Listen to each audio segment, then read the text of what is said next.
A convidada do Afinal há Tempo foi por mim conhecida na apresentação de um livro de dois amigos nutricionistas, o Dr. Humberto e o filho, no livro Fórmula Simplificada para atingir a longevidade num corpo belo e saudável.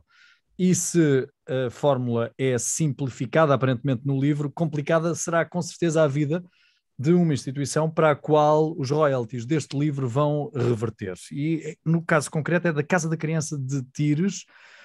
Naquela apresentação ficámos a saber muito pouco sobre o trabalho desta instituição pela sua diretora Ana Rita Rego, que está hoje na nossa conversa. Olá, Ana, bem-vindo ao Olá, Final há boa Tempo, tarde. bem-vindo ao nosso podcast. Obrigada. Ana, qual é o trabalho efetivo? Do pouco que consegui saber e descobrir, vocês acolhem as crianças das reclusas do estabelecimento prisional de Tires. É isto? Exato. Não só, mas também. É de facto uma das nossas especificidades e nesse aspecto somos a única casa com a única casa de acolhimento que mantém de facto esta especificidade. Portanto, as crianças podem ficar no estabelecimento prisional junto das mães até aos 3, depois dos 3, para aquelas cuja retaguarda familiar é inexistente, nós não deixamos de ser uma resposta, até porque temos este protocolo com o EPTIS também, e o grande objetivo aqui é fazer este trabalho ao nível do reforço das competências parentais, portanto, junto das mães reclusas, seja em contexto prisional, seja em contexto da própria casa da criança. Interrompemos apenas por motivos de Covid, e de facto aí todo o trabalho que desenvolvíamos em meio prisional não nos foi possível, temos muita esperança de poder voltar a retomar, temos de facto um programa que já tem muitos anos e que agora com o apoio dos nossos queridos amigos do Dr. Humberto e do Dr. Tomás, é um dos projetos que vamos de facto poder retomar, que é a Oficina de Mães, e portanto isto é de facto direcionado às mães e aos seus bebés, ou neste caso aos seus filhotes. É um programa que é desenvolvido em misto, ora em meio prisional, com sessões muito direcionadas às competências parentais, tendo sempre em conta a competência, eu não diria competência, os pontos fortes de cada mãe, porque eles existem, e o nosso objetivo é reforçar, por poucos que sejam, reforçar e aumentá-los. Trabalhamos também com outras crianças ao abrigo do Sistema de Promoção e Proteção, cujo trabalho, grosso modo, é muito idêntico àquele que acabei de referir, mas aí já é em contexto da casa da criança e em contexto domiciliário de cada família. Ana, Temos outro projeto, desculpe, diga. não faz mal, não, apercebi-me e fiquei perplexo com a informação que me deu, porque não tinha noção de que as crianças aos 3 anos deixam de estar com as reclusas em Sim. permanência. Isso é um choque para a mãe e é um choque para a criança também, não é? Por outro lado, isto tem a ver também com questões da psicologia do desenvolvimento, o meio prisional é um meio de reclusão. E, portanto, isto acaba por ou pode inviabilizar o desenvolvimento psicossocial da criança dentro daquilo que nós esperamos que seja saudável. E é pondo a tónica mais na criança que, de facto, se concluiu com vários estudos no passado, que não seria de todo a melhor resposta. Até aos 3 anos, porque de facto são os primeiros 3 anos da vinculação afetiva, não é? E que aí, sem dúvida, que pesando na balança, sai a importância de manter sempre que possível esta relação com a mãe, mas de facto após os 3 anos, por norma, nenhuma criança fica em estabelecimento prisional nenhum. E nós surgimos de facto para conseguir dar resposta com continuidade e sempre com o objetivo primário de encontrar uma família para as nossas crianças, sendo que se possível seja a sua de origem. Sim, isso é o preferível, até porque se vão cumprindo as penas, não é? E também Sim, há o regresso à vida comum, à vida normal sim, sim, das reclusas. Ia-me falar de um terceiro projeto e eu interrompia porque, de sim. facto, ah, Foi um terceiro projeto que se iniciou agora mesmo recente e que esse, sem dúvida, já é fruto desta amizade entre nós e o Dr. Humberto, que é o Hospital dos Brinquedos. O Hospital dos Brinquedos tem como grande objetivo pôr as nossas crianças a cuidar e a reabilitar e a reestruturar os bonecos que lhes são mais queridos, passando esta mensagem de que quando algo está danificado, e fazendo aqui um comparativo até aos coraçõezinhos deles, que nos chegam aqui muito danificados, quando algo está danificado, não é necessário, não é necessariamente obrigatório que vá para o lixo, que nos desfaçamos dele. Podemos sempre recuperar, podemos sempre tentar colar, e para tentar colar e para tentar recuperar este brinquedo, nós que estamos a cuidar deste brinquedo, temos que estar devidamente colados e temos que ter os nossos coraçõezinhos bem oleados. Esta é a grande mensagem que queremos passar às nossas crianças e que, por o sinal, acaba por ser transversível também às famílias, porque para cuidar nós precisamos primeiro de ser cuidados. Ana Rita, como é que se estabeleceu este contacto com o Dr. Humberto e o Dr. Tomás e a vossa casa? De facto, o Dr. Humberto e o Dr. Tomás, bom, o Dr. Tomás já faz parte da família marista, até porque andou, de facto, num dos colégios maristas, ao qual nós pertencemos, porque a Fundação Champagnat é dos Irmãos Maristas. E pela história já de filantropia que ambos tinham, nomeadamente com a associação que apoiavam no Seixal, no decorrer desta pandemia acabaram por ter conhecimento que esta associação havia encerrado, e através dos maristas acabamos por criar esta amizade, em que estiveram connosco presentes na casa. O Dr. Humberto deixou aqui já o mais pequenino diz que é amigo do Dr. Humberto, ele até tem um nome específico para o Dr. Humberto. Que é? O nosso mais pequenino, que é Beto, é o Berto. E de facto é uma mais-valia este tipo de amizades. Porquê? Porque para desenvolver um trabalho verdadeiramente terapêutico, que é esse o nosso objetivo, é de facto as crianças que nos chegam e as suas respectivas famílias conseguirmos recuperar relações, não sendo possível recuperar corações e recriar novas relações, são precisos recursos humanos, são precisos ferramentas, é preciso muita formação, tudo isto implica custos, e embora contemos com o apoio do Estado, como qualquer outra instituição de acolhimento, este apoio é francamente insuficiente e para fazer face às necessidades de muitas das nossas crianças, inclusivamente terapêuticas, porque muitas delas precisam de um apoio terapêutico mais intensivo, que já ultrapassa a nossa intervenção, recorrendo a encaminhamentos lá fora, e portanto estas são as amizades que de alguma forma nos permitem manter o foco na nossa intervenção, manter a exigência e a qualidade no trabalho com as crianças, que deve ser encarado de uma forma muito séria, porque as crianças são o futuro da nossa existência, da nossa existência. Exatamente. Bom, ficamos de facto satisfeitos por existirem filantropos que têm esta visão também mais alargada das necessidades da sociedade, mas recorrendo ao vosso site, apercebo-me que as vossas necessidades excedem aquilo que os filantropos vos conseguem dar. Verdade. Vocês têm uma lista de necessidades, não é?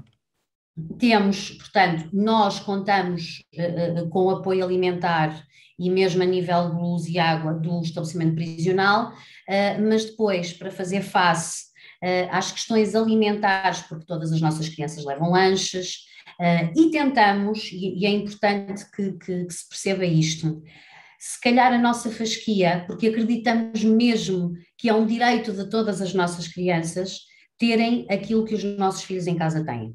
E é exatamente dentro deste princípio que lidamos com todas as nossas crianças diariamente. Portanto, quando os pais em casa têm as questões de agora tenho que variar o lanche porque já não estou, as nossas são as mesmas, com a dificuldade que economicamente temos sempre que fazer uma ginástica muito maior. Portanto, precisamos sim de apoio a nível de bens alimentares, de produtos de higiene pessoal, porque temos sempre este cuidado de que as nossas crianças se sintam verdadeiramente cuidadas, cheirosas, principalmente os mais pequeninos, até por questões de autoestima, de autoconceito, isto são sempre, podem parecer pormenores, mas que depois no dia-a-dia não são. E eles estão muito habituados a tomar o banhinho, a pormos creme para hidratar a pele, evidentemente que contamos com o creme que nos dão, independentemente da marca, sem qualquer problema, mas tudo isto é o cuidado que os filhos esperam que os pais tenham nas suas casas. Estando os nossos meninos temporariamente impedidos destes cuidados com uma família de verdade, a nossa família de faz de conta recria diariamente relações verdadeiras, não são de faz de conta, essas são verdadeiras, mas com base num cuidado muito familiares. Que é o mote da existência da vossa casa, uma casa de faz de conta para crianças sim, que continuam a sentir um profundo vazio de uma casa de verdade. Sem sombra de dúvidas, é exatamente esse o nosso mote. E, portanto, para além dos bens de produtos de higiene pessoal, material escolar, que é sempre de rápido desgaste, roupas, calçado, tudo é bem-vindo. Com a população prisional, sabendo nós que existe, mas para a qual nós não dirigimos o olhar, não só por causa dos muros dos próprios estabelecimentos, mas porque também não nos preocupamos muito com a recuperação desta população prisional e do seu reencaminhamento, fica-nos a ideia de que ainda há muito trabalho para fazer, não só com as crianças, essa é a vossa vocação, mas também com as mães, também com os pais, porque há também pais, não é? Exatamente. Nós estamos... a nossa intervenção é completa nesse sentido, porque se por um lado o eixo de intervenção assenta na criança, e assenta, e é a criança no centro da intervenção, mas as figuras de referência, nomeadamente dos pais, têm que ser muito tido em conta. E uma grande parte do nosso trabalho, que só conseguimos retomar agora a partir de setembro de 2021, foi precisamente os acompanhamentos individuais às mães em meio prisional. Porque, como o Jorge diz e bem, estamos a falar obviamente que estamos a falar de pessoas que infringiram a lei e que, portanto, estão a cumprir pena por tal. Mas dentro destas pessoas há toda uma história de vida, a maioria das vezes muito pesada, mais pesada do que as crianças, seus filhos, pessoas com uma necessidade também muito grande de serem ouvidas, de serem acolhidas emocionalmente, e o nosso trabalho passa muito por uma vertente de reinserção social também, ou seja, é feito sempre planos com estas mães, no sentido de projetar para a saída, percebermos quais são as reais necessidades destas mães e articularmos com a rede social, seja do nosso conselho, seja dos restantes com quem também articulamos, para questões de habitação, para questões de emprego, inclusivamente de retaguarda, não sendo possível a familiar, criar redes de suporte, porque muitas das vezes estamos a falar de famílias monoparentais, e este também é um grande foco do nosso trabalho. Monoparentais e algumas delas também destruturadas, absolutamente destruturadas. Acredito que sim, os relatos que vocês ouçam nos remetam para alguns argumentos de filmes pouco recomendáveis, não é? Sim. Que não sejam concretamente o ideal de família que todos nós desejamos para a existência da comunidade e da família de cada um. Ana, como é que reagem as mães ao vosso trabalho? Elas são preocupadas, exigentes, como todas as outras mães, ou também existirão mães que, tendo esse descargo de responsabilidade, remetem para vós toda a educação e toda a formação que é necessária?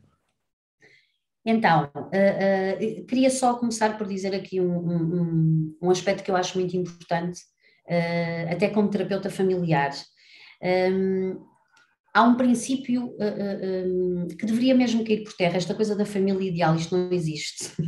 Ela não existe mesmo. O ideal seria que a família conseguisse perceber os seus problemas, falar sobre esses mesmos problemas, incorporá-los, tentar alterá-los, mas o ideal, eu costumo dizer que se passassem pelas casas de nós, técnicos, que trabalhamos nas casas de acolhimento, se calhar a coisa não correria assim tão bem para o nosso lado, nas nossas mesmas casas.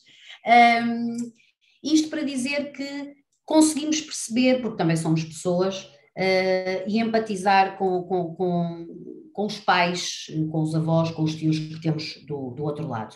E respondendo àquilo que o Jorge me perguntou há bocadinho, acabamos por ter de tudo um pouco. Temos, de facto, mães que, por questões maioritariamente até relacionadas com saúde mental, na infância, muitos destes pais e destas mães não tiveram situações de vinculação definidas e, portanto, como é que eu ensino amor se eu não o sei sentir? Este é um grande problema. Nos restantes, independentemente das fragilidades sociais ou até emocionais, nós temos aqui mães, uma, por exemplo, das que está em reclusão, cuja preocupação com o filho, com os filhos, em nada indica que esteja reclusa, porque é de uma atenção, de um cuidado, de uma preocupação, inclusivamente com o início do ano escolar, de perceber se o material está organizado, como é que se sentiram no primeiro dia de aulas, o que é que correu menos bem, ou seja, todas estas conversas que nós acabamos por ter, ou que é suposto que tenhamos com os nossos filhos em casa, isto também é sentido aqui e promovido, e muito promovido. Evidente que isto não deixa de já ser fruto do nosso próprio trabalho junto desta mãe. É evidente que sim. Temos outras que, apesar de não estarem em situação de reclusão e que, atenção, estão em situação de grande fragilidade social, mas grande, cuja preocupação é diária e permanente, e que conseguem fazer equipa connosco, nomeadamente se há uma situação comportamental do filho, é muito interessante porque funcionamos mesmo enquanto equipa, combinando o que é que vamos dizer, como acontece entre o pai e a mãe, em casa, por exemplo. E sim, também temos as situações em que, pura e simplesmente, estamos a falar de abandono, pronto. Sim, como noutras circunstâncias, e não precisamos entrar em nenhum estabelecimento prisional. Como é que fica o vosso vínculo sentimental quando se deparam com estes quadros? Como é que se consegue separar uma terapeuta, um pedagogo que trabalha na vossa instituição e ir para casa e conviver com os seus filhos, ter a sua família e separar as águas? É mais fácil quando não somos pais.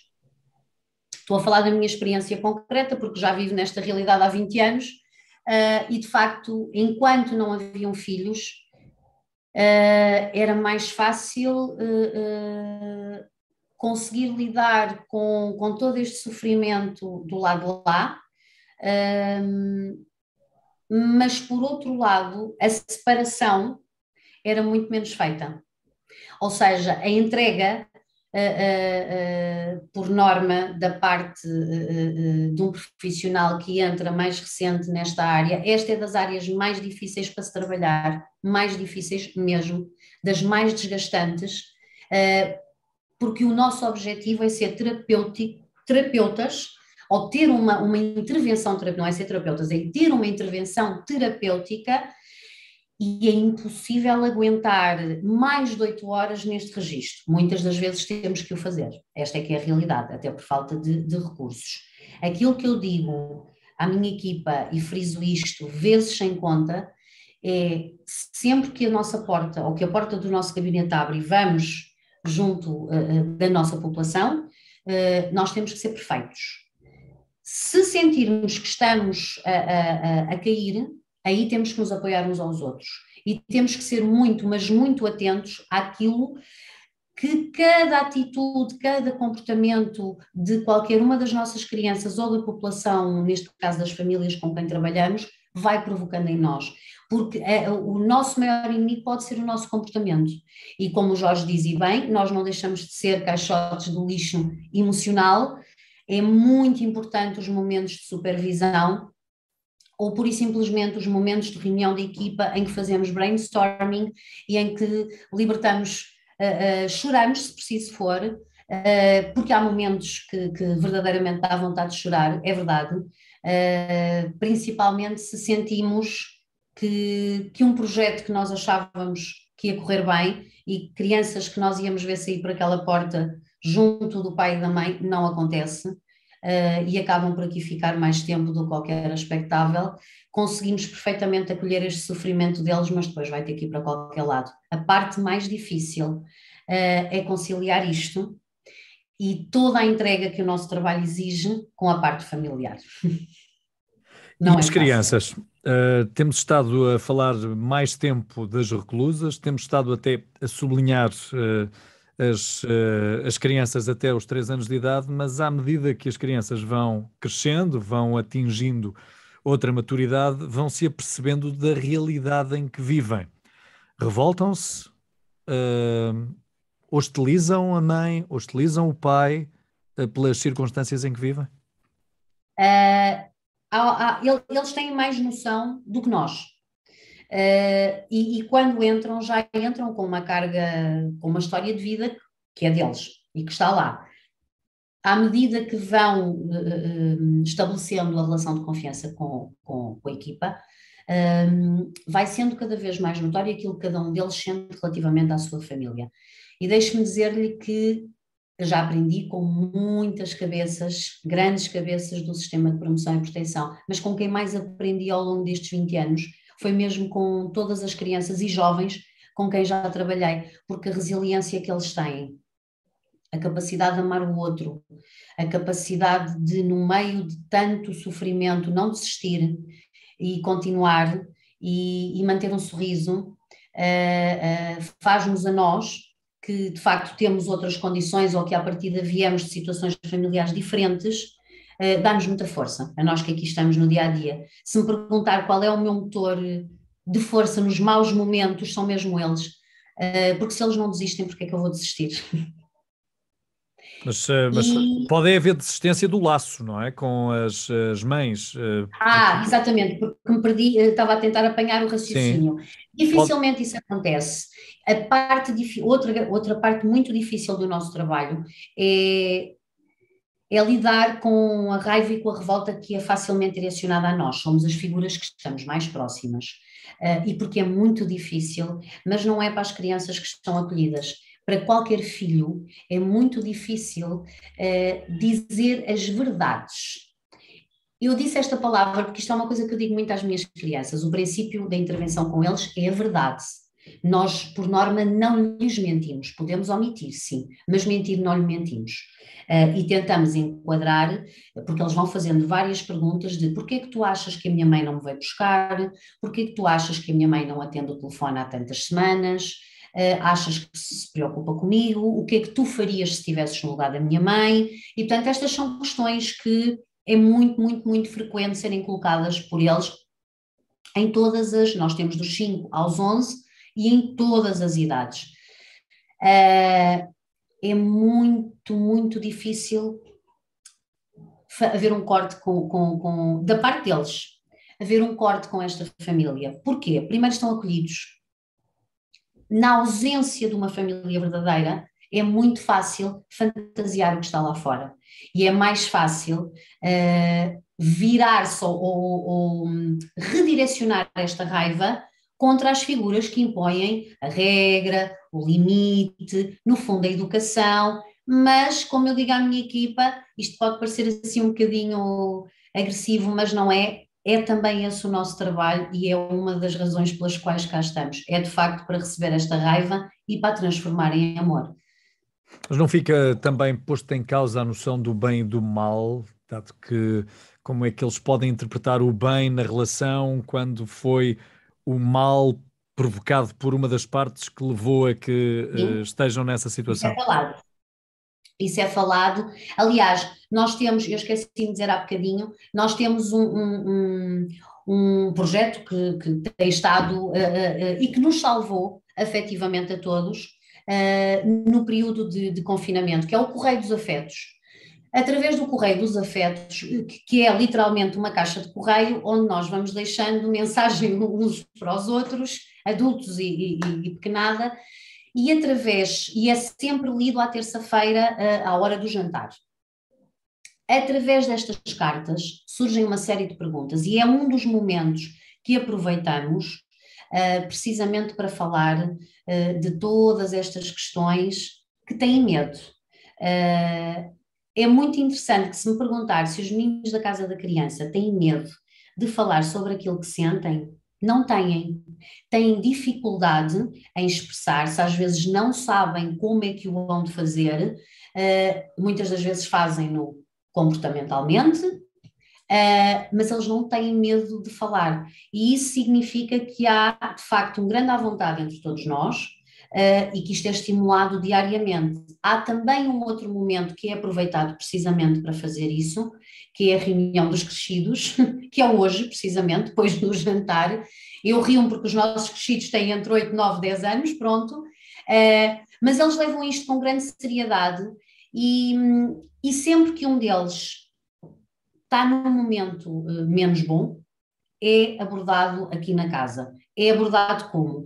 É abordado respeitando sempre esta privacidade do próprio, e cabe ao próprio decidir se quer ou não falar aqui na reunião ou se prefere depois falar noutro momento. Pensar na minha criança de 5 anos, ela faz birras, como as crianças de 5 anos. Os meus também, não se preocupe.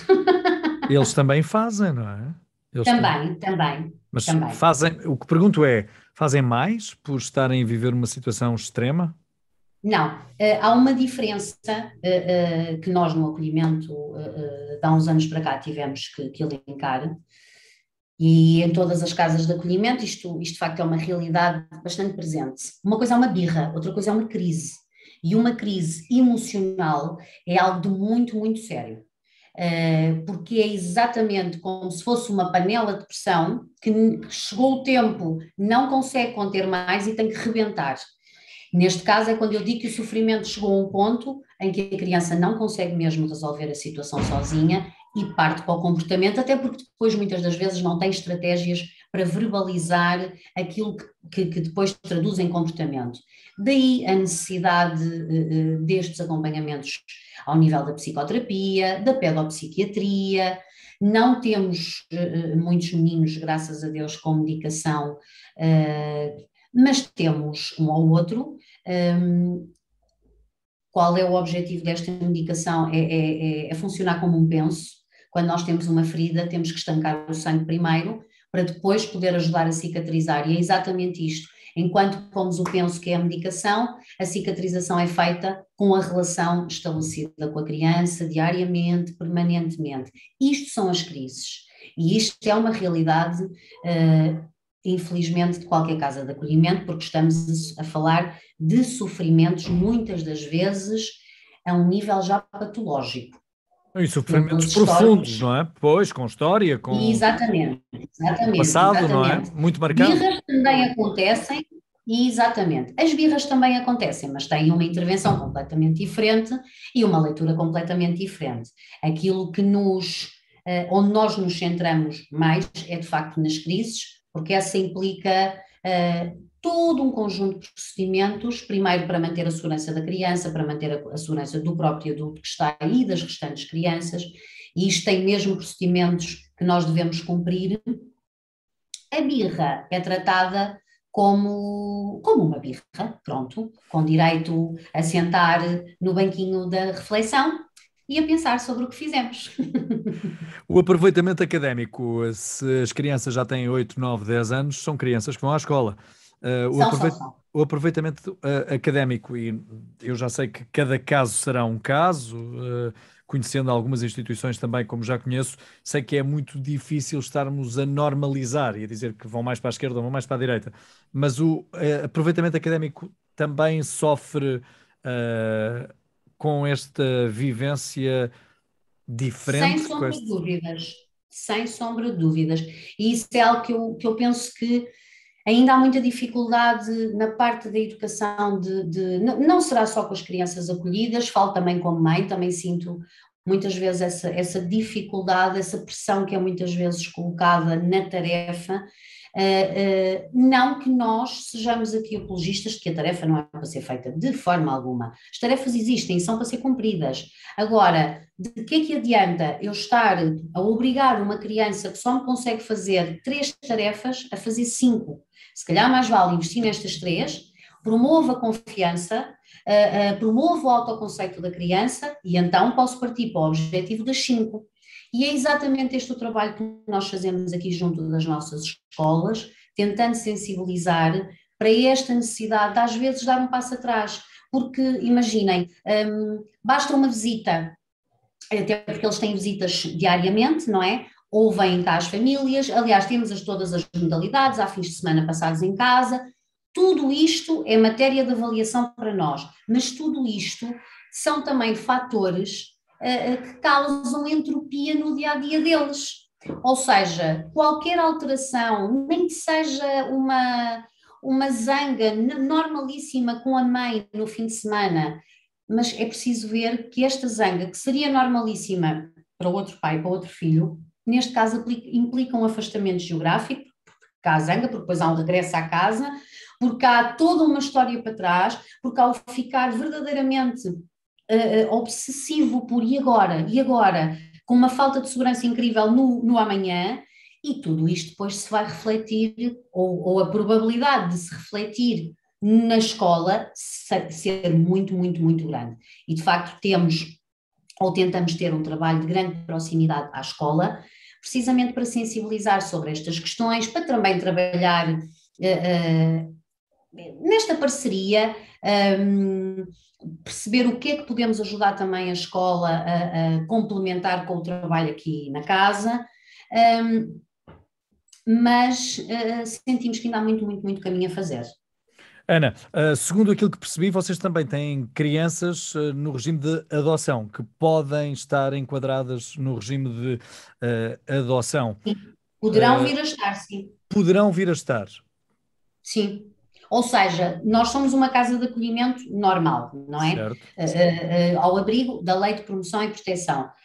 As situações que de alguma forma não conseguirmos enquadrar nas famílias de origem, sendo que é essa de facto a nossa prioridade, sim, passam, aliás já há um historial já vasto também, quer seja de adoções, quer seja de apadrinhamentos civis, portanto são 2 medidas que também estão previstas na lei, e até mesmo nós temos um programa de famílias amigas, que também esperemos retomar agora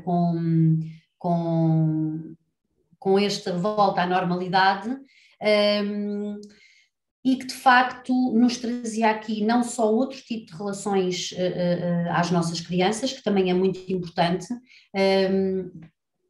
e algumas, estamos a falar, claro, de situações sempre sinalizadas à equipa de adoções, portanto, cumprindo todas as regras, mas havendo meninos que já estavam na lista de adoção e que não havia qualquer resposta, se nós temos de facto estas relações já privilegiadas e depois de não haver resposta de facto da lista de adoções, tivemos aqui várias situações em que fomos recorrendo a este trabalho com as nossas famílias amigas e que até ao momento correram bem. Não houve devoluções, ficaram famílias verdadeiras e ainda bem. Temos situações também de adoções pelo processo dito normal, em que é escolhido o casal, é feito aqui o acompanhamento na casa com a equipa de adoções e pronto.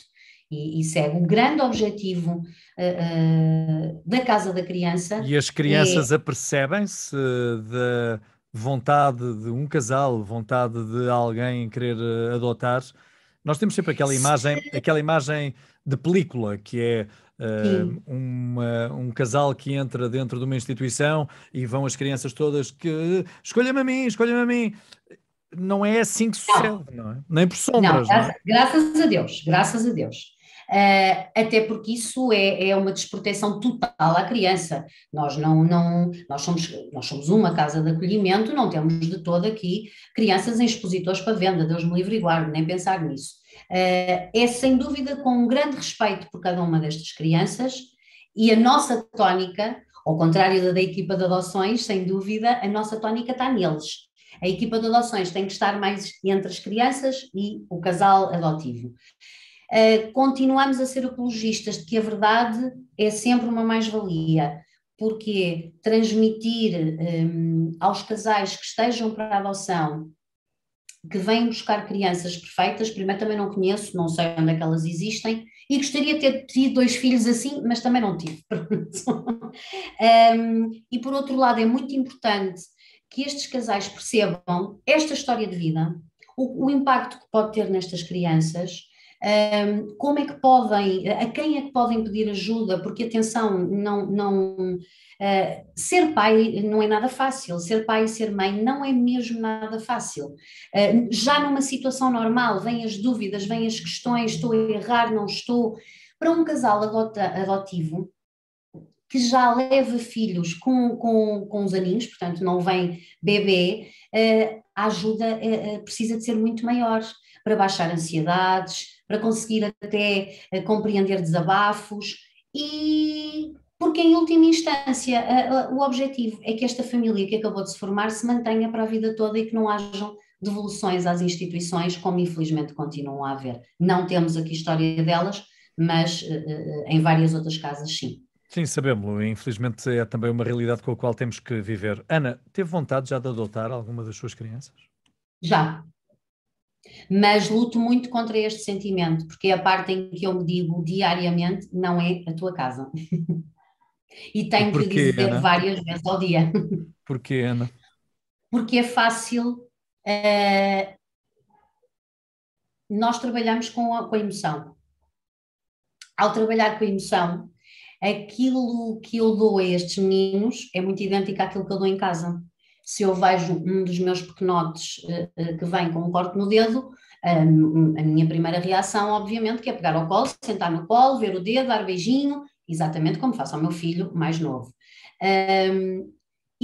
Isto é preciso, é mesmo preciso criar aqui limites internos para não haver esta questão da posse, para não olhar para os outros como alguém que está a fazer mal aos meus meninos. E por isso é que eu digo, o trabalho que mais custa a qualquer um de nós é olhar para eles diariamente e pensar, não são nossos. Estão connosco, faremos o melhor possível, o nosso amor esse é verdadeiro, esperemos que o levem e que um dia nos venham ver, mas não são nossos. Nem os que lá temos em casa, porque eles têm a sua individualidade e deve ser Sem dúvida respeitada, não é? alguma, sem dúvida alguma. Até esses. Ana, ultrapassada esta primeira fase do impacto em que a Ana começou a trabalhar com reclusas e com filhos de reclusas, não houve nenhum instante em que a Ana quisesse bater com a porta e dizer não, não, não, isto não é para mim, eu não aguento isto? Eu acho que todos nós temos esse instante diariamente, porque isto é duro, mas é como lhe digo, é fácil bater a porta se nenhum deles passar à frente. Mas o que acontece comigo é a extensão. Se um deles passar à frente, automaticamente isto passa, e passa mesmo. Eu não encaro de forma alguma a intervenção como uma missão, é de facto, deve ser feito com grande profissionalismo, daí eu dizer-lhe esta necessidade que nós temos deles não são meus, eles não são meus, porque é aqui que separa o profissional da missão ou do emocional ou do familiar, mas é evidente que há aqui momentos de grande frustração, sempre relacionado com o sofrimento que de alguma forma lhes é provocado, ou porque um projeto de vida não acaba por não decorrer como nós tínhamos contado, e sabemos que o sistema também tem falhas, como é evidente, e é difícil muitas das vezes, não é lidar não é propriamente o constrangimento diário aqui do trabalho, são as falhas do sistema. Agora, bater a porta do IR, a mim ainda não me aconteceu e pronto, e realmente já lá vão 20 anos, e a maior parte das pessoas que eu conheço, posso-me dizer mesmo isso porque isto é real, é real. Mesmo que estejam 1 mês, 2 meses, 3 meses, a maioria não está tão pouco tempo, acaba sempre por estar 2, 3 anos, no mínimo. Regressam sempre à casa de acolhimento onde estiveram. Estou a falar dos colaboradores, não estou a falar das crianças, e então aqui na Casa da Criança Tires isso é muito visível, nem que seja só para passar a tarde, aproveitar ou ligarem e me dizerem, olha, eu estou a sair agora do emprego, dá para passar aí só para dar um beijinho, um abracinho, isto é muito frequente. Então, efetivamente eles não são nossos, eles voam, e é isso que nós mais desejamos, é de facto que eles voem para situações seguras e familiares, sem sombra de dúvidas, mas nós temos necessidade de continuar a vir aqui ver os passarinhos que ainda cá estão. Tem cidadãos comuns, famílias que vos visitem por curiosidade, por necessidade de participar, de sentirem-se na comunidade e de Voluntários? quererem ser voluntários, acabarem por ser Sim, voluntários? temos. Nós contamos, de facto, não só com o programa das famílias amigas, como com programas de voluntariado. Aliás, todo o nosso apoio escolar é, sem sombra de dúvidas, novamente através de amigos.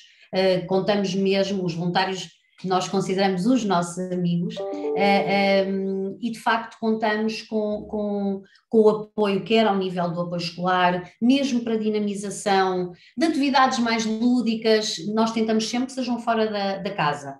E todos eles estão enquadrados fora da casa precisamente para manter esta questão da interação social. Mas depois, porque temos 11, há momentos aqui em que contamos com o apoio dos amigos mais próximos para dinamizar eventos e atividades dentro da própria casa, sem sombra de Portanto, é algo dúvidas. que vocês querem acolher. Têm a necessidade de voluntários? Sim. E neste caso, a única coisa que tem que acontecer é a pessoa, por exemplo, enviar um e-mail ou fazer um contacto telefónico para a casa, tem depois uma entrevistazinha comigo, preenche uma folhinha de amigo e de voluntário, é necessário entregar o registro criminal, porque é uma segurança para qualquer adulto que se relacione com uma criança numa casa de acolhimento, mas quem vier por bem será sempre bem-vindo. Ana, para concluirmos a nossa conversa, eu julgo que faltam aqui palavras importantes de agradecimento, minhas e da Ana, a esta dupla que se lembrou de vós, o Humberto e o Tomás, e eu deixo desde já o meu agradecimento por eles terem tornado tão pública esta casa, a ponto de eu ter conseguido a seguir ter a curiosidade de entrevistar a Ana, mas julgo que eu, mais do que a Ana, ou a Ana, mais do que eu, terá palavras elogiosas para dirigir ao Humberto e ao Tomás. Sem sombra de dúvidas. Primeiro um beijinho do Gi para o Beto, que eu já deveria ter dado no dia do livro e peço imensa desculpa, esqueci-me e ele cobrou-me. E um grande abraço da minha parte, porque de facto todo o vosso carinho e toda esta vossa vontade em querer fazer parte desta nossa pequena casa garantidamente nos permitirá manter aqui o foco na nossa intervenção, e muito obrigado por existirem e por se terem lembrado de nós. Ana, o mundo parou, nós também tivemos tempo para refletir e para pensar. Pergunto-lhe, porque isso também deve ter sucedido consigo, temos de ter esperança num mundo melhor, com alguém como a Ana que lida com pessoas que infringiram a lei, que estão detidas e que, portanto, são o exemplo de quem não conseguiu inserir-se na sociedade? Sem dúvida alguma, ou não fosse eu assistente social, temos que ter esperança sempre. Mais do que ter esperança, temos que ter noção das limitações e dos problemas, do volume de problemas sociais que temos, que vamos ter, porque ainda estamos na ponta do iceberg. Os próximos anos não serão fáceis, mas se pusermos, se arregaçarmos as mangas e quisermos mesmo fazer, e eu acredito piamente nisto, gosto muito do meu país, gosto muito de ser portuguesa, não temos necessariamente que ser pior do que ninguém, somos capazes de fazer iguais aos outros. Portanto, é só arregaçar as mangas e fazer, e acredito que sim, se quisermos, fazemos. Ana, muito obrigado. Um beijinho, bom trabalho e Obrigada. obrigado pelo exemplo. Obrigadíssimo.